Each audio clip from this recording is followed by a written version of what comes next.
Hello and welcome to this video. Today we'll be continuing with the base tour.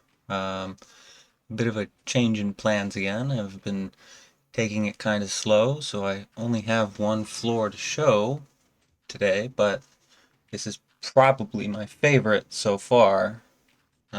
Also, big thank you to everyone who's subscribed to the channel. We're almost at 500, and I thought that was pretty surprising, amazing. But yeah, thank you for all the support. I hope you're finding these videos interesting enough. But yeah, let's get started. Before we get to the floor I worked on, I did want to cover a few updates to the base.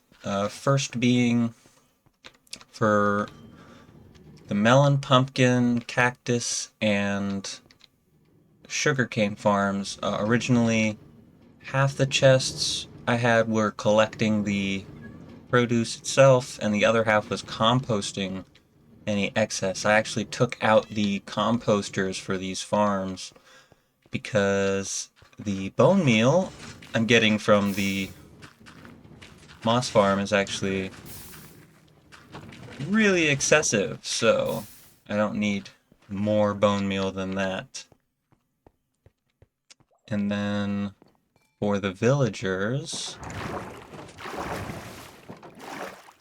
actually filled out all the books, all the librarians.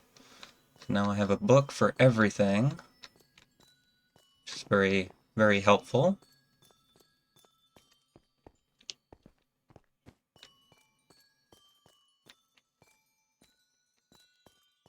And I have this one space that I wanted to get a villager with both curse books, Vanishing and Binding, but it's kind of hard. I actually got a villager that had, I think it was two bindings, two curses of binding. I didn't think that was possible, but I did get one. So I'll work on that at some point. And then nothing up there, but we have animal farms now. Or husbandry, or whatever you want to call it. We have a bee farm. This is my favorite farm I've ever put together, I think. Just because it's just very over-engineered. I only found out after I put this together there's a better way of reading the beehives. I'm using observers from a farm I did find. I'll link that in the description. It's just observers reading into the hive and a redstone signal going into a dispenser.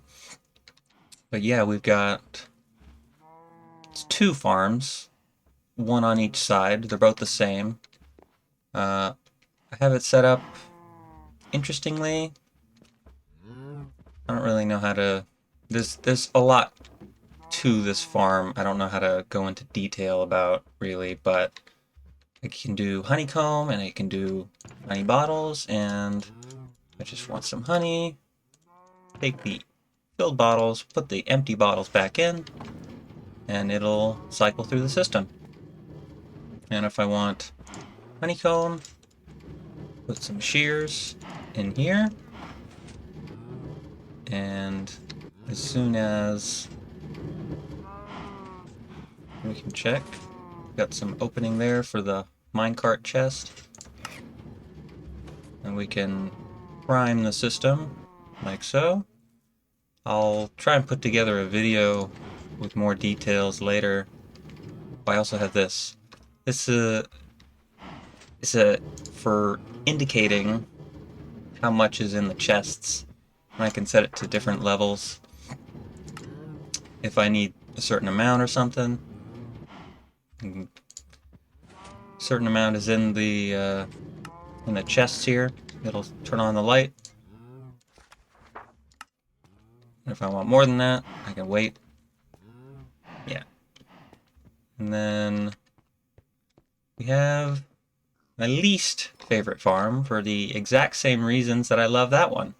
It is over-engineered, but I really don't like this farm. It's a chicken farm. just the feathers. Uh, yeah, I dispense the eggs, they make the chicks, and then when those chicks grow up, they are disposed of, and the feathers and chicken meat are filtered. Chicken meat gets disposed of, feathers get sorted. And then when the farm fills up, it will, instead of spawning new chicks, it'll just dispose of the eggs themselves. I thought about filtering for the eggs too, just so I could collect them, but they're pretty useless because my villagers already sell me cake and pumpkin. What was it? Pumpkin pie? Pumpkin pie? Yeah. They sell both of those, and the eggs aren't really used for anything else. And then we've got just manual farms here. We've got some cows. I don't need the meat or the leather, but it's good to have milk, I guess. So, cows, and then we have pigs. Uh, just, I didn't know what else to put here. Just have pigs. They're pretty useless to me, but if you can think of something else I could put here, I would try and replace that. And then, finally, we have the wool farm. I'm really happy with how this turned out, honestly. It's the room is this is the biggest room in the base, I think. I had to expand to the sides a bit more than the original template, and I had to rearrange the ceiling a bit. I think it looks really nice though, ceiling. I had to rearrange it to fit with the wool farm. But yeah, each of these are I have it set up. It's a pretty simple mechanism. The observer reads the grass block, and the redstone signal then triggers the dispenser with the shears. But I also added some redstone that, for each of these individually, shuts them off if the inventory fills up completely. And yeah, I was pretty happy with how that turned out. And then we have back here the supply of shears. I just stick them in, and occasionally minecart will go around and try to restock. The thing about that is it takes time for the grass to regrow, it takes time for the sheep to decide to eat the grass, and it takes even more time for shears to occasionally break. So what I did is I put this on a hopper clock timer with 5 full stacks of blocks. So I don't know how many minutes that is, but it's as much of a timer as I could give it.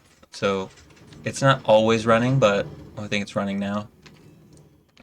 It's not always running, but it's every once in a while it'll trigger. I also have a lever back here if I wanted to turn it off for whatever reason. So yeah, I think that about does it for the base tour at the moment. Not a lot to show, but this is one of my favorite floors so far, mostly because of the bee farm and the wool farm. I don't like the chicken farm, but it works, so that's what's important. Also, originally I wanted the bee farm so I could get the wax to wax the copper blocks, keep them clean, but over time I kind of decided, you know what, it looks better with the oxidized copper, so that's probably what I'm going to be sticking with. I'll have to find another use for the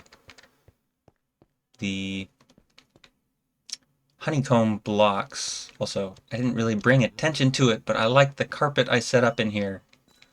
It's a nice gradient with obviously the amethyst under the floor. But yeah, I think that about does it. Thank you, and goodbye.